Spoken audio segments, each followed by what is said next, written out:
బల్మూరి వెంకట్ ఎమ్మెల్సీగా సూటబులా? ఇప్పుడు ఈ గత బల్మూరి వెంకట్ ఎమ్మెల్సీగా సూటబుల్ అది నువ్వు చెప్పాలి. మీరు ఏమనుకుంటారు? సూటబుల్ అనుకుంటారు కాదన్నా? ఇప్పుడు వ్యక్తిగతంగా బల్మూరి వెంకట్ ఎమ్మెల్సీ ఇచ్చినాక నేను చేసిన పనితీరును బట్టి రైట్. రేవంత్ రెడ్డి గారు వచ్చిన తర్వాత రౌడీల పాలన వచ్చింది తెలంగాణలో. ఇవన్నీ ఎవరైతే బట్టెబాజ్ గారు రౌడీలు మాట్లాడే మాటలు ఏందన్నా? ఎవరైతే బట్టెబాజ్ గారు ఎవరైతే ఉన్నారో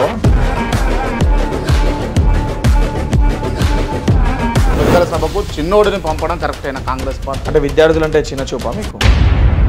చిన్న చూపు అని కాదు, దాని అర్థం ఏంది అని అంటే పెద్దలు ఉండాల్సిన సభలో చిన్న ఏజ్ ఉన్నటువంటి బల్మూరి వెంకట్ ఉండాలి. ఎమ్మెల్సీ కౌన్సిల్ కి ఏజ్ ఎలిజిబిలిటీ 30 సంవత్సరాలు.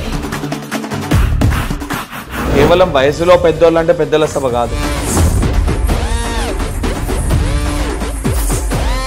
బల్మూరి వెంకట్ ఒక ఉన్నత కులస్తుడు కాబట్టి ఎమ్మెల్సీ అయ్యిండు. ఒక కులమోడు తీసుకొచ్చి ఆయన కులమోడు ఆయన జైల్లో పెట్టిండని ఈ రోజు నువ్వు చెప్పలేదే? అద్దంకి దయాకర్ ఒక దళితుడు కావచ్చు, ఈ పార్టీకి ఒక ఎమ్మెల్సీ కానీ ఒక కార్పొరేషన్ చైర్మన్ కానీ ఒక పదవి కూడా పొందలేకపోతున్నాను బయట నడుస్తాం.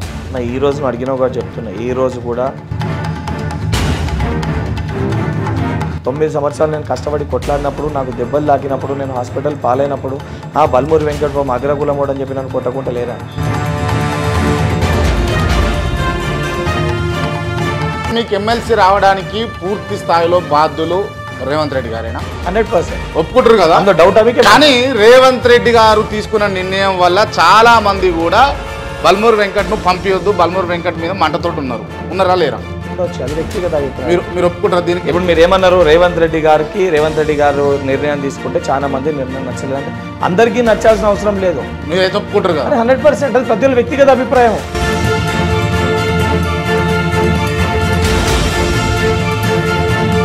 మీరు అధికారంలోకి వచ్చింది 6 గ్యారెంటీల పేరుతో.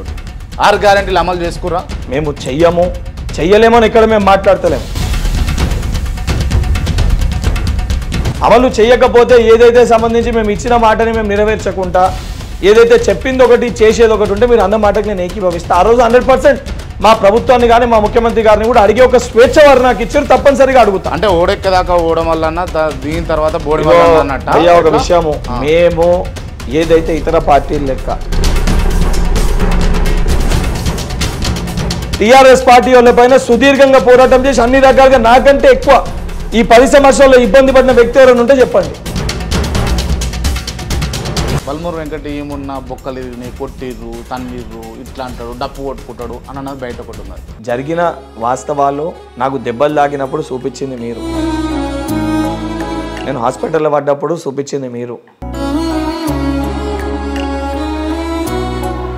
గతంలో మీరు పోలీసు వాళ్ళు మిమ్మల్ని కారులో ఎక్కించుకొని జీప్లో ఎక్కించుకొని ఒక రోజు మొత్తం తిప్పారు కదా, ఓవరాల్ మొత్తం తిప్పారు, హైదరాబాద్ మొత్తం తిప్పారు.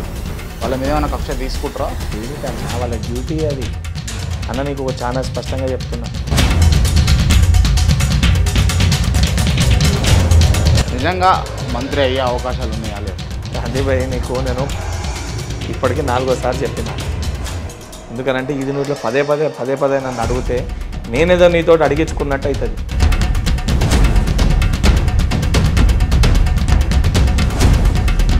కాంగ్రెస్ పార్టీ పరిపాలనలో ఇసుక దందా నడుస్తుందా అన్న రాష్ట్రంలో? ఎక్కడన్నా నువ్వు అన్నట్టు ఇసుక దందా నడుస్తే ఎవిడెన్సెస్ నా దృష్టికి రైట్. నేను చెప్తున్నా, మీడియా ముఖంగా చెప్తా ఉన్నా, తుంగతుర్తి, సంగారెడ్డి నా దృష్టికి వచ్చినాయి. అక్కడ ఉన్నటువంటి యువకులు కాల్ చేసి అన్నా ఇక్కడ ఇసుక దందా నడుస్తా ఉంది అని. నీకు అదే ఏం చెప్తున్నా, నీ మీడియా పరంగానే చెప్తున్నా. 6 గ్యారెంటీలు 100 రోజుల్లో అమలు చేయడంలో కాంగ్రెస్